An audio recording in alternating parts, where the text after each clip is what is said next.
Hello friends, welcome to இனிதினிது channel. இந்த சேனலை இப்போ தான் ஃபஸ்ட் டைம் பார்க்குறீங்க அப்படின்னா உடனே சப்ஸ்கிரைப் பட்டன் ப்ரெஸ் பண்ணிக்கோங்க. மறக்காமல் பெல் ஐக்கானை கிளிக் பண்ணிக்கோங்க. அப்போ தான் நான் போடுற வீடியோஸ் உங்களுக்கு நோட்டிஃபிகேஷனில் வரும். என்னோட எல்லா வீடியோஸையும் மிஸ் பண்ணாமல் பாருங்கள். இன்றைக்கி நம்ம பார்க்க போகிறது ஒரு சூப்பரான குழம்பு மிளகாய் பொடி. இந்த குழம்பு மிளகாய் பொடியை நம்ம வீட்டிலையே தயார் பண்ணலாம். வெளியில் கிடைக்கிற மசாலா எதுவும் நம்ம யூஸ் பண்ணாமல் நம்ம வீட்டிலையே வறுத்து அரைச்சோம்னா நம்ம உடம்புக்கு ரொம்ப நல்லது. இந்த குழம்பு மிளகா பொடியை வச்சு நம்ம குழம்பு செய்யலாம், சாம்பார் செய்யலாம், மீன் குழம்பு, சிக்கன் குழம்பு, மட்டன் குழம்பு, கிரேவிக்கு, கூட்டு, குருமா, இந்த மாதிரி பல வகையான வெரைட்டியாக நம்ம இந்த குழம்பு மிளகா பொடியில் பண்ணலாம். இதை சிம்பிளாக வீட்டிலையே எப்படி செய்கிறது, இதில் சின்ன சின்ன டிப்ஸை நான் சொல்லியிருக்கேன். அந்த டிப்ஸையும் ஃபாலோ பண்ணி செஞ்சு பாருங்கள். பிகினர்ஸுக்கு இது ஒரு நல்ல ரெசிபின்னு நினைக்கிறேன். நீங்கள் எல்லாருமே இதை கண்டிப்பாக ட்ரை பண்ணி பாருங்கள். வீட்டில் ரொம்ப சுவையாக இருக்கும். வாங்க அதை எப்படி செய்கிறதுன்றதை வீடியோவில் பார்க்கலாம். இப்போ இரும்பு வடைச்சட்டி இந்த மாதிரி எடுத்துக்கோங்க. இல்லைன்னா ஒரு அடி கனமான வடைச்சட்டியாக எடுத்துக்கோங்க. அப்போ தான் நம்மளுக்கு இது நல்லா வறுக்க முடியும். ஃபஸ்ட்டு நான் பச்சரிசி 2 டேபிள் ஸ்பூன் எடுத்துக்கிறேன். இதை நல்லா வறுக்கணும். இது நல்லா பொரிஞ்ச உடனே இதை எடுத்து தனியாக ஒரு பாத்திரத்தில் கொட்டிக்கோங்க. அடுத்து நம்ம எடுக்க போகிறது சீரகம். சீரகம் ஒரு 200 கிராம் அளவு எடுத்திருக்கேன். 200 கிராம் சீரகத்தை அதையும் நல்லா வறுத்து தனியாக எடுத்து வச்சுக்கணும். இந்த சீரகம் நல்லா வாசனை வரும். பிகினர்ஸ்க்கு எப்படி வறுக்கிறது அப்படின்றதையும் நான் இதில் சொல்லியிருக்கேன். கண்டினியூவாக பாருங்கள்.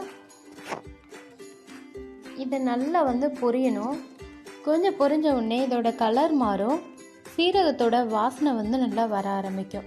அந்த டயத்தில் நீங்கள் எடுத்து வச்சிடலாம் தனியாக. பாருங்கள், இந்த அளவுக்கு பொரிஞ்சிருக்கணும். அதுக்கப்புறம் நான் எடுத்துக்கக்கூடியது மிளகு ஒரு 100 கிராம். இதனுடைய அளவு உங்களுக்கு தெரியலை அப்படின்னா நான் கீழே டிஸ்கிரிப்ஷன் பாக்ஸில் போட்டிருக்கேன். அந்த அளவுப்படி நீங்கள் இதை நீங்கள் செஞ்சுக்கலாம். மிளகையும் நல்லா வறுத்து இதை தனியாக எடுத்து வச்சுக்கலாம். நல்லா வாசனை வரும். அதுதான் இதோட டெக்ஸ்சரு, நல்ல பதம். சோம்பு 100 கிராம். இதையும் நல்லா வறுத்துக்கலாம். நல்லா பொரிஞ்சு அதோட கலரே பாருங்கள், இந்த அளவுக்கு நல்லா சேஞ்ச் ஆகிருக்கும். அந்த சமயத்தில் நம்ம தனியாக எடுத்து வச்சுக்கலாம். அடுத்து நம்ம எடுக்கக்கூடியது கடுகு. ஒரு 100 கிராம் அளவு எடுத்துக்கிறேன். இதையும் நல்லா வறுத்துக்கலாம். கடுகு உங்களுக்கு பார்க்கும் போதே நல்லா தெரியும், நல்லா பொரிஞ்சு வரும். பாருங்கள், இந்த மாதிரி பொரிஞ்சு வரும். இந்த ஸ்டேஜில் நம்ம தனியாக எடுத்து இதையும் ஆற வச்சிடலாம். பிளேட்டில் நல்லா கொட்டி வச்சாச்சு. அடுத்து நம்ம எடுக்கக்கூடியது வெந்தயம். 50 கிராம் அளவு எடுத்திருக்கேன். வெந்தயமும் நல்லா பொன்னிறமாக வறுக்கணும். ரொம்ப கருகிடாமல் பக்கத்துலேயே வச்சு ஸ்லோலேயே வச்சு நல்லா வறுத்து எடுத்துக்கோங்க. நல்லா பொன்னிறமாக வந்ததுக்கப்புறமா இதையும் தனியாக எடுத்து வச்சிடலாம். இப்போ இதில் நம்ம சேர்க்கக்கூடியது கசகசா 50 கிராம் அளவு எடுத்துக்கிறேன். கசகசா உங்களுக்கு விருப்பப்பட்டால் நீங்கள் சேர்க்கலாம். அப்படி தேவையில்லைன்னா நீங்கள் இந்த கசகசா ஆட் பண்ணாமல் விட்டுடலாம். கசகசாவுக்கு ஒரு டேஸ்ட் இருக்குது, அதனால நான் ஒரு 50 கிராம் அளவு மட்டும் சேர்த்துருக்கேன். அடுத்து துவரம்பருப்பு ஒரு 2 டேபிள் ஸ்பூன் அளவு சேர்த்துக்கலாம். ஒரு சிலர் பருப்பு அதிகமாக சேர்ப்பாங்க. அதிகமாக சேர்க்கும்போது உங்களுக்கு குழம்பு ரொம்ப திக்காக கிடைக்கும். இது கரெக்டான பதத்தில் உங்களுக்கு இருக்கும். அதனால் நான் ஒரு 2 டேபிள் ஸ்பூன் அளவு துவரம்பருப்பு சேர்த்துக்கிறேன். கூடவே கடலைப்பருப்பு ஒரு 2 டேபிள் ஸ்பூன் அளவு. இதை எதுக்கு நம்ம தனித்தனியாக வறுக்கிறோம் அப்படின்னா, எல்லாத்துக்குமே ஒரு தன்மை இருக்குது. ஒரு இது சீக்கிரமே புரிஞ்சிடும், ஒரு இது கொஞ்சம் லேட் ஆகும். அதனால் நம்ம ஒவ்வொன்றையும் தனித்தனியாக வறுக்கிறது நல்லது. இதையும் நல்லா பொன்னிறமாக வறுத்தாச்சு. இப்போ இதையும் தனியாக கொட்டிடலாம்.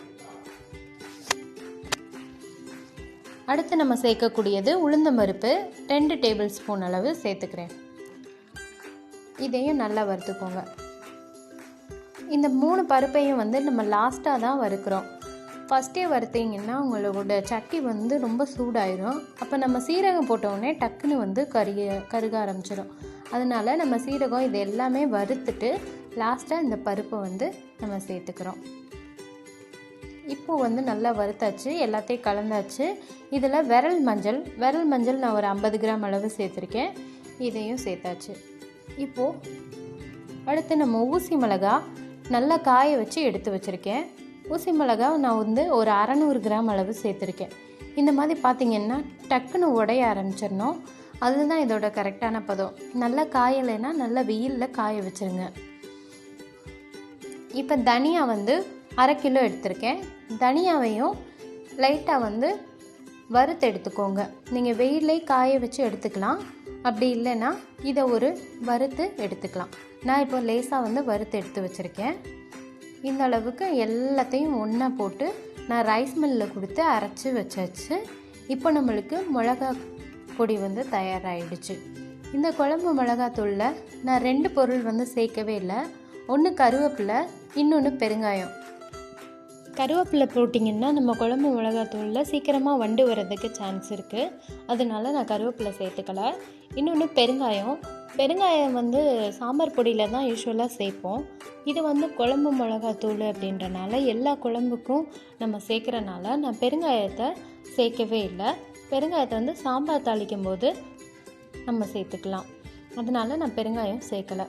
இது வந்து ரொம்ப சுவையாக இருக்கும். எல்லா குழம்பு வெரைட்டிக்கும் நீங்கள் போடலாம். வத்த குழம்பு, வெந்தய குழம்புக்கு இதுக்கெல்லாம் வந்து ரொம்ப நல்லாயிருக்கும். நீங்களும் கண்டிப்பாக இதை வீட்டில் ட்ரை பண்ணி பாருங்கள். உங்களுக்கும் இது ரொம்ப பிடிக்கும்னு நினைக்கிறேன்.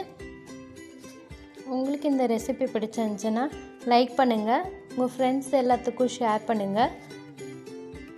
என்னோடய எல்லா வீடியோஸையும் மிஸ் பண்ணாமல் பாருங்கள். மீண்டும் அடுத்த வீடியோவில் ஒரு இன்ட்ரெஸ்டிங்கான ரெசிபியோட உங்கள் எல்லாரையும் சந்திக்கிறேன். Bye bye friends.